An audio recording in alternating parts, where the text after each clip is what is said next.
Well, the question I want to ask, really, in terms of the practicality of all this coming down to today's times, is that number one, for figures like Steve Bannon, does he actually believe in this rhetoric or discourse, or is this a means to an end of a different variation for him?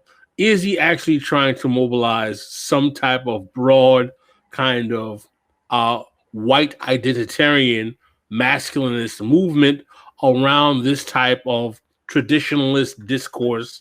Is he just throwing up trial balloons? Second of all, do we actually have a faction of the left or leftists, because I don't believe we have a left, of leftists that are trying to reach out to these reactionaries out of some kind of ridiculous notions of a red-brown alliance? And is the even idea of having right-wing populists ridiculous off the bat? If you guys want to tackle all three. Yeah. I would say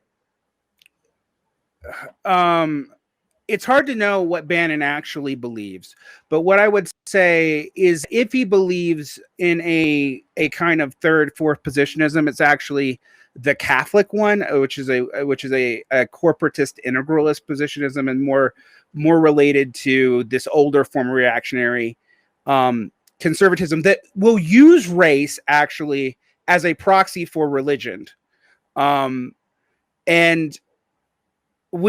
this gets complicated in the case of Catholics because you have this whole thing with anti-Latino sentiment. In the case of the populist right in America, what I would say is that with Trump, we saw American right-wing thought become more European, ironically.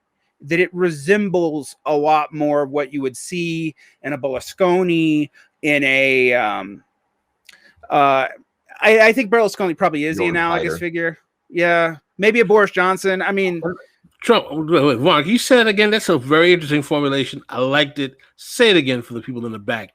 That with the rise of Trump, we saw American conservatism become more European.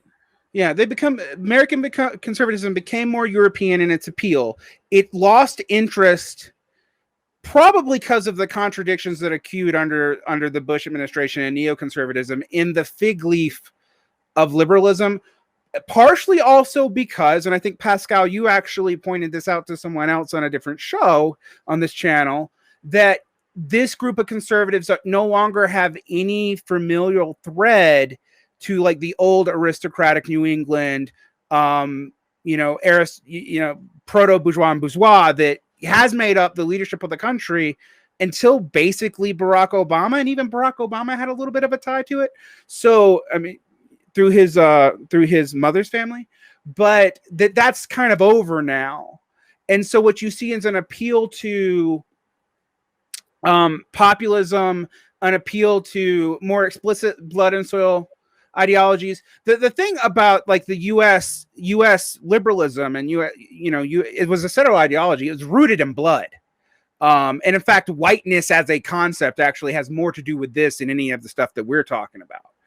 But it was an inclusive whiteness. Whiteness was deliberately always expanding. This is not an inclusive ethno category. It's deliberately actually retractions of like who counts as what. Like by a lot of these people, I would not count as part of this, ultimate, group of whitey. Is for it example, like Sean King? Sure. But to exploit Varn's momentary stumble, I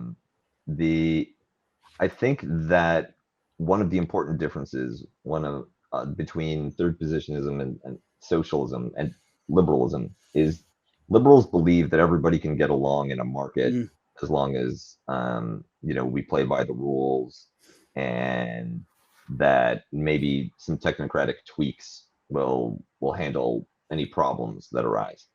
And socialists see a class struggle, a universal class struggle, as taking place within societies. The real conflict is between the owners of everything and everyone else.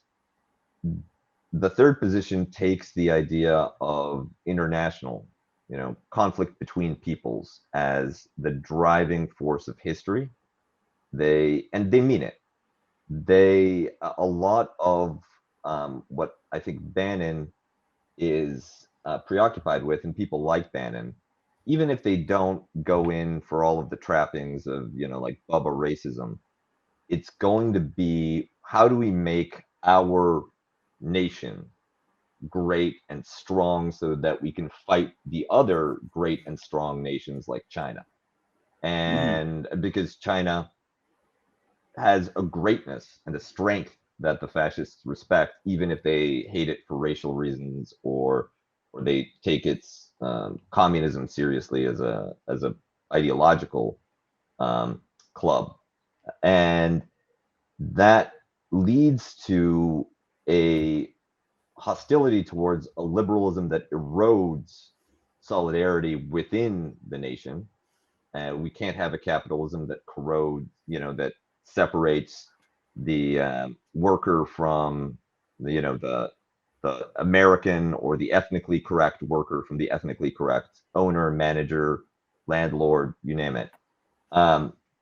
But because we need to concentrate on the fact that we're going to be fighting these other nations. And if we don't, then either through war, overt conflict, or through immigration, or through what they would call cultural degeneracy, and what everybody else might call multiculturalism and not being a dick, those outside alien forces are going to dissolve our people.